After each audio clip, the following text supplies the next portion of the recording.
Pradeep Sharma, consultant neurologist, brain well neurospine centre Gwalior.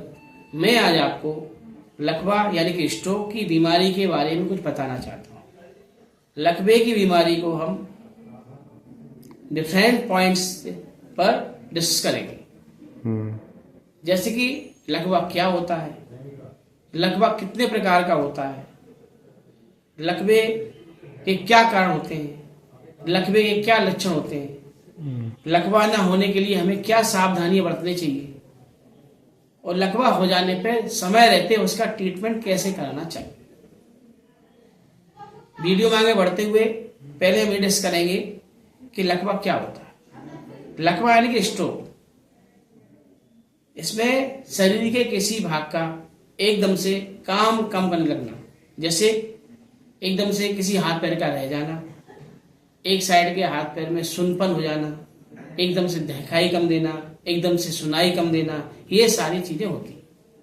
लकवा दो तरह का होता है। जैसे कि एक होता है ब्रेन हेमरेज, जिसमें दिमाग की नस फट जाती है।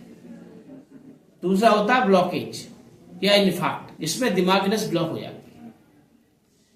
लकवा होने के बहुत सारे कारण और स्पेक्टर होते हैं।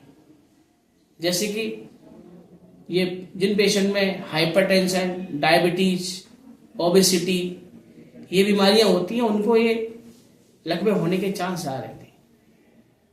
और ओल्ड एज पेशेंट, स्पेशली ठंड के मौसम में लकवे के होने के चांस ज़्यादा होते हैं, क्योंकि ठंड के मौसम में रक्त का बहाव जो नसों में कम हो जाता है और उसके जमने के, रुकावट होने के चांस बढ़ जाते हैं, जिस कारण से ठंड के मौसम में लकवा थोड़ा ज्यादा होता है। लकवा होने से बचाने के लिए हमको विभिन्न प्रकार की सावधानी बरतनी चाहिए। जैसे कि जो पेशेंट बीपी शुगर के पेशेंट होते हैं, उनको समय रहते दवाई लेनी चाहिए और रेगुलर एक्सरसाइज करनी चाहिए। ओबेसिटी पेशेंट को भी रेगुलर एक्सरसाइज करना चाहिए। और जो ओल्ड एज पेशेंट होते हैं, उनको स्पेशली ठंड के मौसम में अर्ली मॉर्निंग में बाहर निकलने से बचना चाहिए, क्योंकि अर्ली मॉर्निंग में जैसा बताया कि लकवा होने के चांस खून के जमने से बढ़ जाते हैं।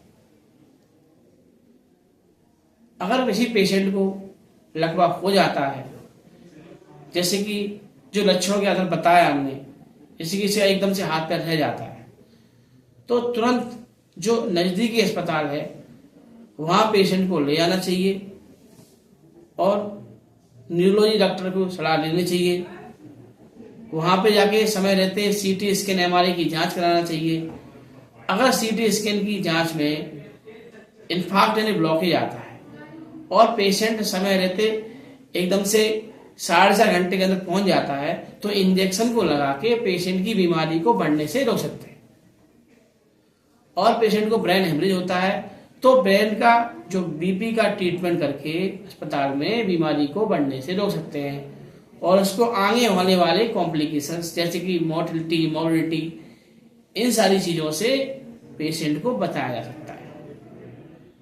धन्यवाद।